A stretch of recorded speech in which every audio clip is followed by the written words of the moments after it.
Dans la première vidéo, on a vu comment trouver les points critiques. Et maintenant, dans cette vidéo, on va voir comment on donne la nature de ces points critiques. À savoir, est-ce que c'est un minimum de la fonction? Est-ce que c'est un maximum? Est-ce que c'est ni l'un ni l'autre? Est-ce que c'est un point colle? Etc. Alors, j'ai besoin pour ça de faire un rappel sur les valeurs propres. Et ensuite, on donnera la méthode à travers un exemple. On aura souvent affaire à des matrices 2-2, donc je vais rappeler seulement la théorie sur les matrices 2-2.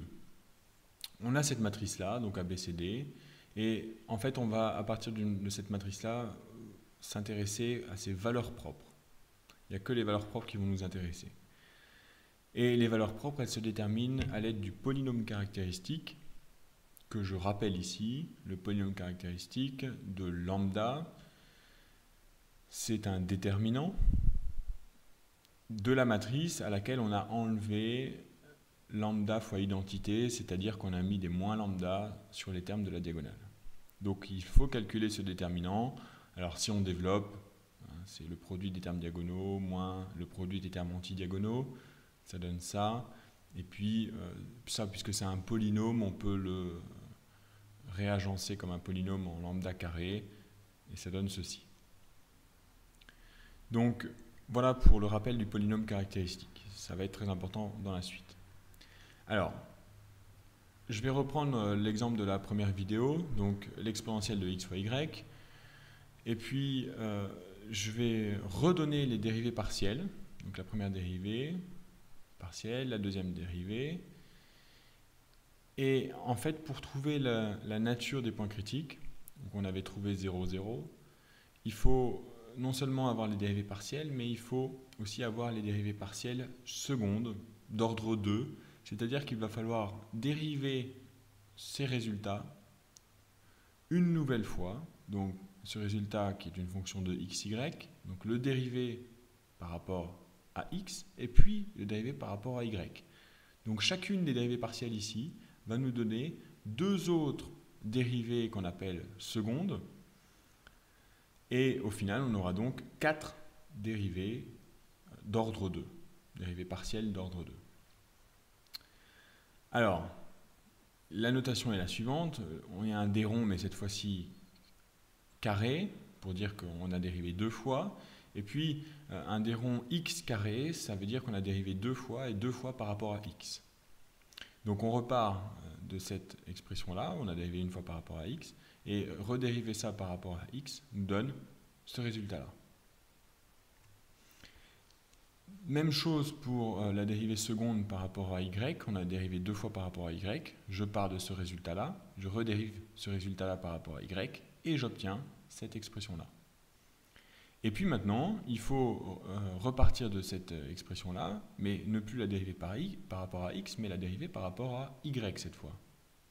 Et ça, la notation adoptée, c'est celle-là. Donc j'ai dérivé d'abord par rapport à x, puis par rapport à y. Au-dessus, le des ronds carré est inchangé. Et j'obtiens ce résultat-là. Donc là, c'est la dérivée d'un produit, u fois v, donc u', v plus uv'. Et si je factorise, j'obtiens ça. Il y a un théorème important qui nous évite des calculs, qui dit que dériver celle-là, donc la dérivée par rapport à x, dériver celle-là par rapport à y, revient à dériver celle-là, donc celle qu'on a dérivée par rapport à y, par rapport à x. Donc autrement dit, si on dérive d'abord par rapport à x, puis par rapport à y, c'est la même chose, on va retomber sur le même résultat que de dériver d'abord par rapport à y, puis de dériver par rapport à x. Ce qui me permet d'écrire que ça, c'est aussi égal à cette expression-là. C'est ce qu'on appelle le théorème de Schwarz.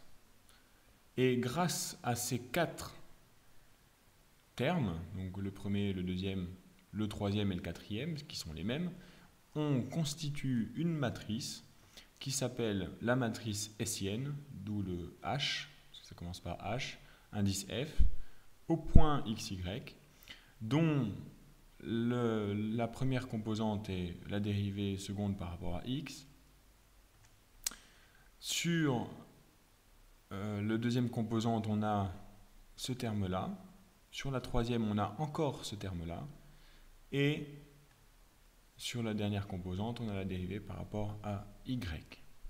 Donc ça nous donne une matrice carrée de taille 2, et du fait que ces deux coefficients-là dans l'antidiagonale sont égaux, on obtient une matrice symétrique.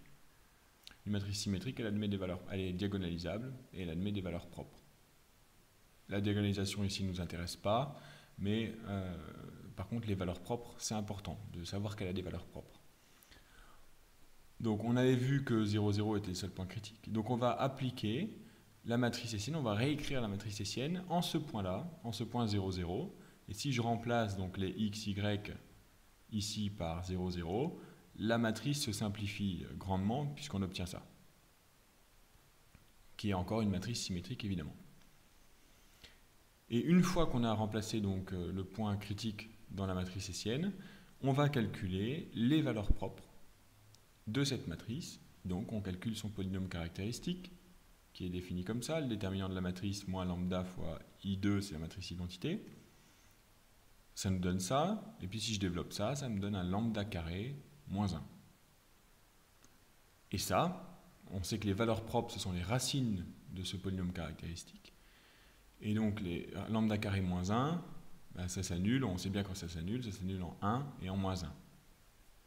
Donc il y a deux valeurs propres, 1 et moins 1. Et grâce à ces valeurs propres, ou plutôt grâce au signe de ces valeurs propres, on va en déduire la nature du point critique 0, 0.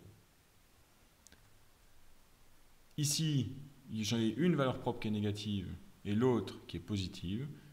Ben, ça nous permet de dire que ce 0, 0 n'est pas un maximum, ni un minimum, donc en particulier ce n'est pas un extrémum, mais c'est ce qu'on appelle un point colle.